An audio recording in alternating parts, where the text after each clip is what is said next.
of course, is something that is very well talked about, not just by me. In fact, I talk the least, but by many, many others, is the UJALA scheme, the LED revolution that came in this country. And just to give you a perspective, when we started the scheme in 2014, the LED prices, the bulb prices, on a 7-watt bulb used to cost about 500 rupees. Price fell down to 38 rupees. Wow. In about 18 months. 1/10. Yes. And more than that, I mean, now you don't even hear of CFLs. Yes. The complete transformation of the market took place in those 2-3 years. 500 gigawatt of renewable energy. Have you heard of any other? Net zero. Net zero. तो बहुत सारे लोगों ने कहा है वो ये आसान होता है कि 2050 में हम होंगे. 2050 में जो अनाउंस कर रहा है वो नहीं होगा, जो हम और आप जो उसको सुन रहे हैं वो भी शायद ना हो. बट इंडिया ने कहा हम 5 साल में 500 गीगावाट लगाएंगे. Tell me one major country which has made such a claim. Not that I know of. We are implementing 10 crore solar rooftop programme. The biggest energy transition initiative I would say anywhere in this world. जो 2047 में India होगा उसका 60 से 70% India अभी बनना है. इस तरह की इकोनॉमिक ग्रोथ आप किसी भी कंट्री का देख लीजिए, including China. Energy is a key ingredient to this economic. आप एक गरीब आदमी के घर पे उसको फ्री में इलेक्ट्रिसिटी दे रहे हो सोलर से. इससे बड़ा जस्ट ट्रांजिशन मेरे समझ से World में there is no other place than that.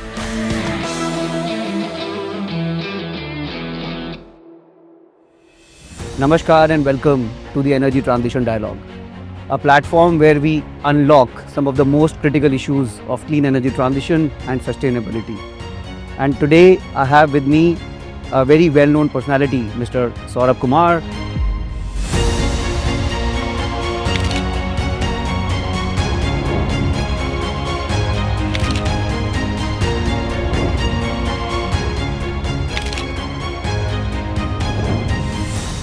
Welcome once again, Saurabh. Thank you, Vaibhav, and it's a great privilege to be here on this platform, and we look forward to many more. Thank you, Saurabh. Just to sort of start with, Saurabh, what this GEAPP is all about. I believe this is a relatively new initiative that have come up. What is the broader vision, mission of GEAPP, like globally and specifically in India? So, as you rightly said, this is a 3-year-old organization, relatively very, very new. The newest kid in the block, if I may be allowed to say, because there are many kids in the block in the climate finance space. It's also a very unique organization in many ways. It's essentially founded by 3 philanthropies, very large philanthropies: the Rockefeller Foundation, the Bezos Earth Fund, and the IKEA Foundation. And the reason why it is different is that it is we are a philanthropy, but we are not a foundation. Now, the difference between the two, as I see it, is that a philanthropy is someone who does work without seeking a return, which includes foundations also. Foundations are those who have a endowment that is coming up, whether it is a Rockefeller Foundation or a Bezos Earth Fund, etc. Yes. Which means our work is really cut out for us. We have to perform. We have to show impact on the ground. Only then funders like Rockefeller and Bezos will continue to pay. So it's more of a performance based. The second difference that GEAPP is with as compared to other philanthropic organizations is that we do work on our own with our own hands. Most of the philanthropies, as you know, work through NGOs, not-for-profit companies, and so on and so forth. But here, this is the real difference, that we want to make real life impact on the ground. Globally, we are present in 8 countries, developing countries, 3 in Asia, including India. We are in Indonesia and Vietnam, 4 countries in Africa, and Brazil in Latin America. So that's how we are constituted as an entity, a global entity. So, I mean, really, after learning about your background, you yourself have been a policymaker in the past. You've served as Secretary BEE in UN and a couple of other places in the past. And I've been really driving some of these innovative solutions for last many decades now. Can you just tell us like 2 or 3 specific, highly innovative solutions that you've come across, which you think are really worth sharing? So let me start in the energy space from my first experience was in the Bureau of Energy Efficiency, and the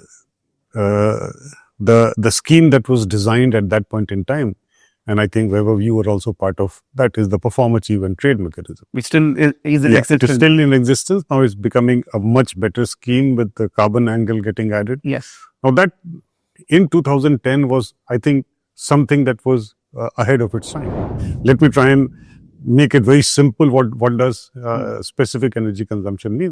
So if my consumption of specific energy is 1 kilowatt hour per ton, the government gives them a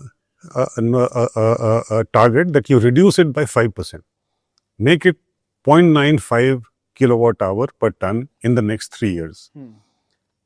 There was an added incentive. The incentive was, if you do 0.9, which means you have reduced it further by another 5%, that 5% extra will be given to you as a tradable certificate. And that is the incentive. Yeah, that is the incentive which you can sell to someone who has not been able to comply to that 5% reduction. So the idea was you create a market, and therefore people are incentivized to do more than what they have been mandated to. Yes. So it has been now running for, I think, 4 cycles, almost 12-13 years. This has been running, and almost when we started off, I remember there were about 300 odd companies, and these are all very large users of energy. Today it has expanded to nearly 1,000 entities, and now with the scheme becoming the carbon scheme, yes, it will grow into a much larger pool. And I remember soon after we launched that, it was the World Bank which took this template and started giving it to other countries as well. Yeah. So that was I think a very innovative scheme, much ahead of its time. The other, of course, is something that is very well talked about, not just by me. In fact, I talk the least, but by many others, is the UJALA scheme. The LED one. The LED revolution that came in this country. And just to give you a perspective, when we started the scheme in 2014, the LED prices, the bulb prices on a 7-watt bulb used to cost about 500 rupees. By our very unique business model, where we did not take any incentive, budgetary support or subsidy from the government, we just said, we will give you an LED bulb, you give me back your incandescent, and you repay us over a 10-year period. The first procurement that we did was for Pondicherry. It was for about 6 lakhs bulbs, and covering, so 2 bulbs were being given to each household, and almost 3 lakh households. And the price came to about 300 rupees when we did a competitive procurement. Yeah. And we said, you pay us 10 rupees per month through your electricity bill. The same. Yeah.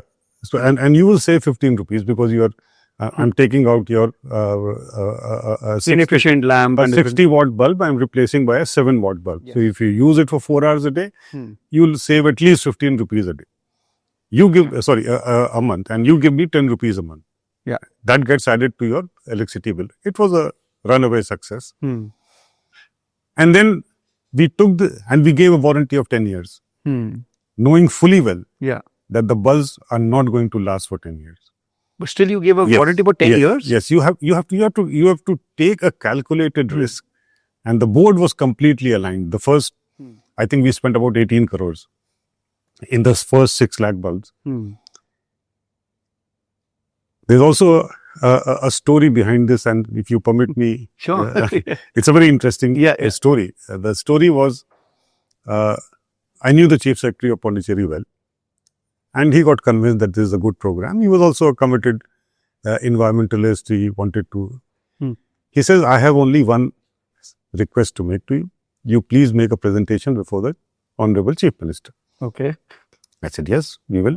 The second story was, one of the sharp people in my team, what they did was they created a box of the bulb, right? And on the box of the bulb, they put the Chief Minister's photograph. Oh, okay. And this was late 2013. If you recall, Pondicherry elections happened along with the general elections. Yes. And the elections were due in 2014. So the moment he saw that, Yeah. as a politician, he says, look, I have to not spend any money. Yes. And my photograph is going to 3 lakh households. Yes, approved. Approved. But because Pondicherry is a union territory, file went up to the Lieutenant Governor. Yeah. He also approved with one condition, that my face also has to be on the bulb. It went down to the Power Minister. Okay. He also approved One more picture. one more picture. So that bulb has 3 pictures. Anyway, so that continued. Yes. 2014 elections happened in the neighboring state of Andhra Pradesh. Mr. Naidu took over. Someone took that bulb photo and showed it to him. Yes. I was called to then Hyderabad because he had not shifted to Vijayawada and other. And immediately that 6 lakh order became a 60 lakh order. Wow. Right. And that is how the journey began. From there, that thing went up to Delhi. Delhi was going to have an election in 2015. 60 lakh became 80 lakh. And so that's one part of the story. The second part of the story is, and that's really hats off to I would say, the industry and my own team. I mentioned to you in Pondicherry, we did 6 lakh bulbs. Yes. It took us 6 months to distribute those bulbs. Simply because the supply was not there. There was hardly any supplier who was making LED bulbs in India. Yes. Most of it was coming from China. Exactly. Fast forward, this is between February and August of 2014. Take out about a month or two for the elections where we could not distribute. September, October 2015, Yeah. we were doing 6 lakh bulb distribution per day. Per day. Yes. In just like One year's your yeah. time. So And that it is was all a what combination. imported from China? No. Most of it was getting made in India. So the industry suddenly Realize the potential. completely realize what we are doing, how this is turning out to be a massive transformation. In 2015-16, Yeah. so again, in numbers, let me also give you.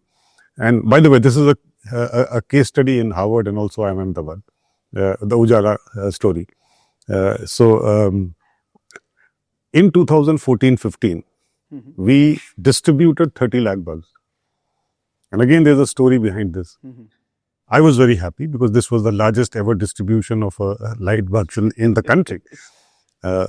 And of course, before that, in January 2015, the Honorable Prime Minister announced the National LED program. So I went up to Mr. Piyush Goyal, who was my minister. Yeah. I thought I'll tell him what fabulous work we have done and he will give me a pat on the back and that's it. When I told him that we have done 30 lakhs, you know what he said? What? Are you out of your mind, Saurabh? What? You have told the Prime Minister that in 3 years to 5 years' time, you will change 77 crore bulbs to LEDs. And you are happy that you have done only 3 million? He said, next year's target is 9 crores. So that the other side of the story, that from 30 lakhs, Yeah. we were suddenly going to do 9 crores. 9 And crores. my office was in Noida. I was from Central Delhi driving back and I said, look, this is not going to happen. So better resign now than to be thrown out at the end of the year. But then, and this is an important lesson, at least for me. If you look at 9 crores, it's a big number. You can never get over it. Yeah. And if you can never get over it mentally, you can never prepare. How can you ever achieve those targets? Yeah. What we did, we divided by 350 days. And suddenly the numbers look very... A little more realistic. 5 lakhs a day. Yeah. Possible. We do 20 cities simultaneously, 10 counters in each city. That's quite manageable. Yeah. And lo and behold, 31st March, we completed 9 crores. And that's how the journey of ESL began. And the price also kept on And of course, reducing because of the economies of scale, I believe. price from 300 odd that we did in 2014 Yeah. fell down to 38 rupees Wow. in about 18 months. 1/10. Yes. And more than that, I mean, now you don't even hear of CFLs. Yes. The complete transformation of the market took place in those 2-3 years. So I think, to my mind, these are the two most innovative projects that at least I was involved in. Very, very fascinating. So, what do you think? Like, is it really the policymakers, the government, who are like driving these innovations, or is it like the industries who are leading the charge, or the startups in today's world, or maybe kind of a mix of all? देखिए, it has to be a mix of all. एक से नहीं होता है. जो अब उजाला का जो मैं उदाहरण बता रहा था, उजाला में अगर इंडस्ट्री हमारे साथ नहीं होती तो हम वो स्केल अप नहीं कर सकते. बट इंडस्ट्री को कॉन्फिडेंस, तो that was one thing as a part of the programme that मैं हमेशा हर 2-3 महीने में मैं मिलता था, हमारे मंत्री मिलते थे, and we kept on telling them this is the kind of vision the government has. Yeah. And do invest in manufacturing, try and localize as much as you can. और ये localization हुआ भी इसीलिए, और ये प्राइस ड्रॉप हुआ भी इसीलिए बिकॉज हम बहुत सारे प्रोडक्ट्स को लोकलाइज कर पाए. एब्सोल्युटली. अदरवाइज अगर आप सिर्फ इंपोर्ट करते रहते तो, for example, I don't know if आपको अगर याद होगा, सिस्का नाम की एक कंपनी थी, which became very big in LEDs during that time. I procured 36 crore LEDs. I was the Philips single largest customer globally. Cisco never bid even a single time in my tender. मैंने उनसे पूछा कि क्यों नहीं करते हैं. बोले हम आपकी प्राइस मैच ही नहीं कर सकते बिकॉज हम तो सब इंपोर्ट कर रहे हैं, ट्रेडिंग कर रहे हैं. अगर हम मैन्युफैक्चरिंग यहाँ करेंगे तो I can compete on your price, but कोई चांस ही नहीं. So I think industry plays a very very important role. और एक चीज और मैं बताऊंगा कि कहना चाहूंगा कि जो रिस्क टेकिंग एबिलिटी है सरकार में, वो शायद प्राइवेट सेक्टर में इतनी नहीं है जितनी कि सरकार में है. ओह, बट परसेप्शन तो I think is the other way around. Change हो रहा है. अगर आप देखें जी, look at the bold policy statement जो आप अभी सुनते आ रहे हैं, 500 gigawatt of renewable energy. Have you heard of any other? Net zero तो बहुत सारे लोगों ने कहा है. वो ये आसान होता है कि 2050 में हम होंगे.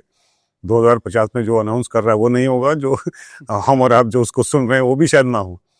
बट इंडिया ने कहा हम 5 साल में 500 गीगावाट लगाएंगे. Tell me one major country which has made such a claim. Not that I know of. We are implementing 10 crore solar rooftop program. The biggest energy transition initiative, I would say, anywhere in this world. Interesting, yeah.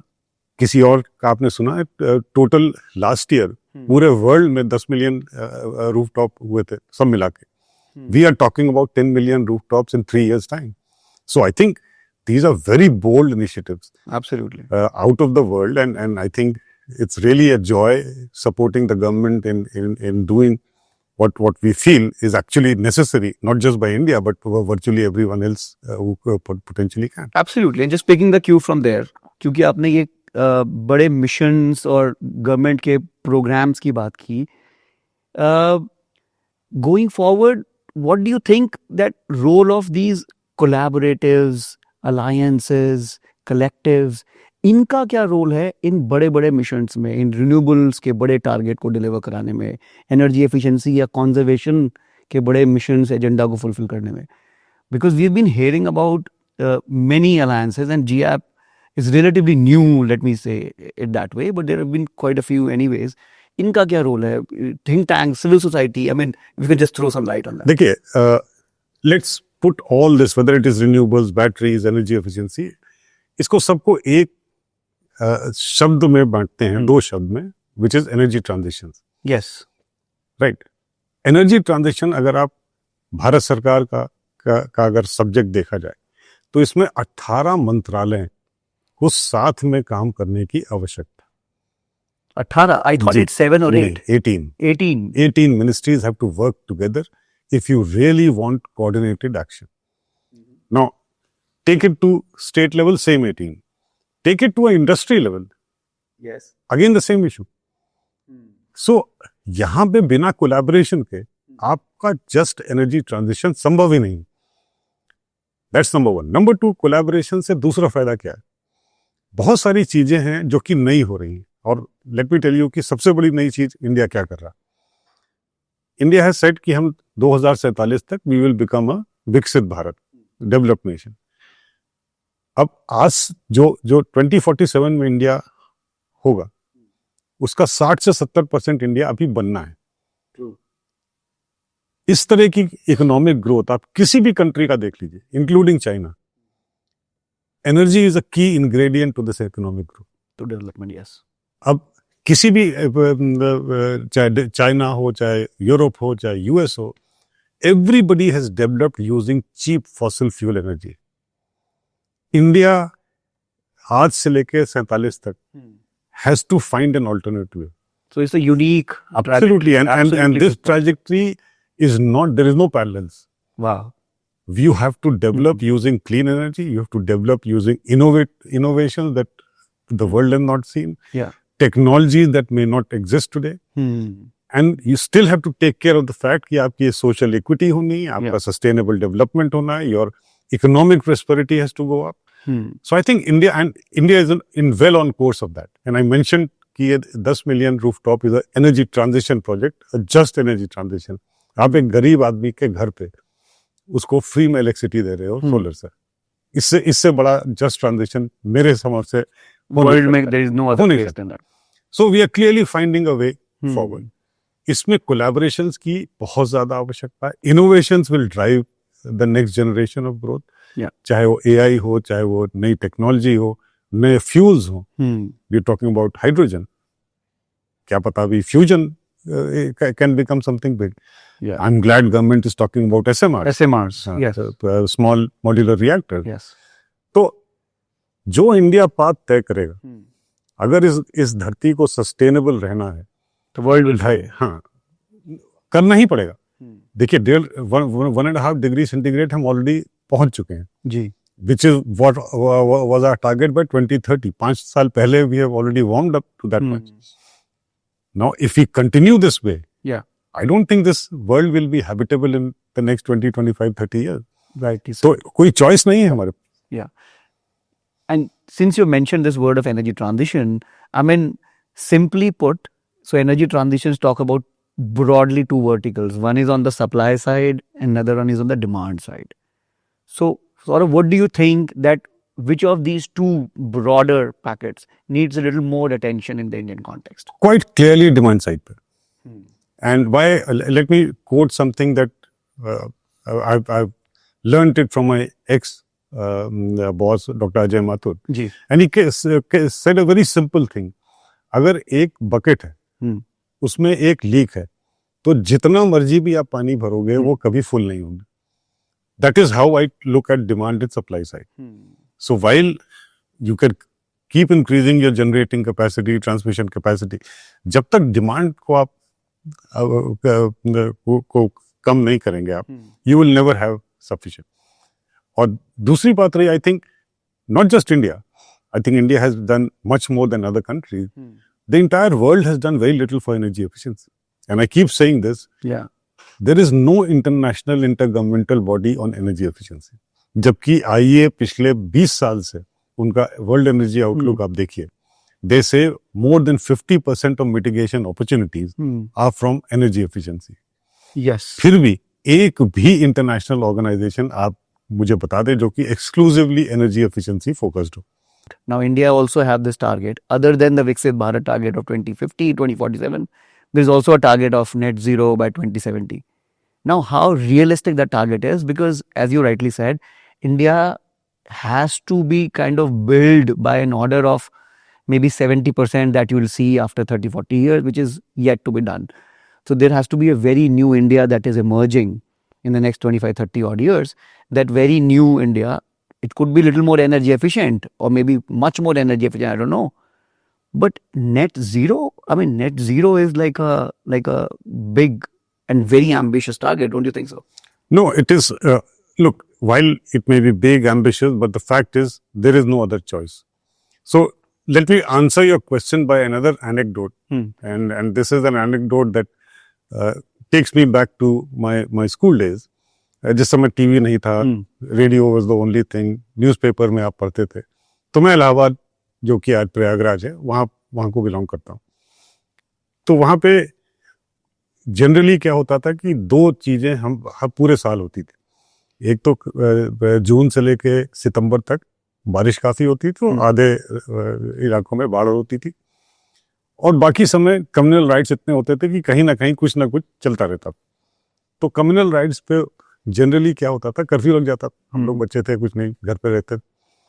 तो अगले दिन जब paper आता था, तो जब curfew ease होने लगता था, तो वहां के डिस्ट्रिक्ट एडमिनिस्ट्रेशन का एक लाइन का प्रेस स्टेटमेंट आता था, and that statement said the situation is tense but under control. So if you ask me about the 2070, it is particularly in India, it is tense but under control. And why I say this, 2070 बहुत आगे है। जी. And this is just my final question to you, Saurabh.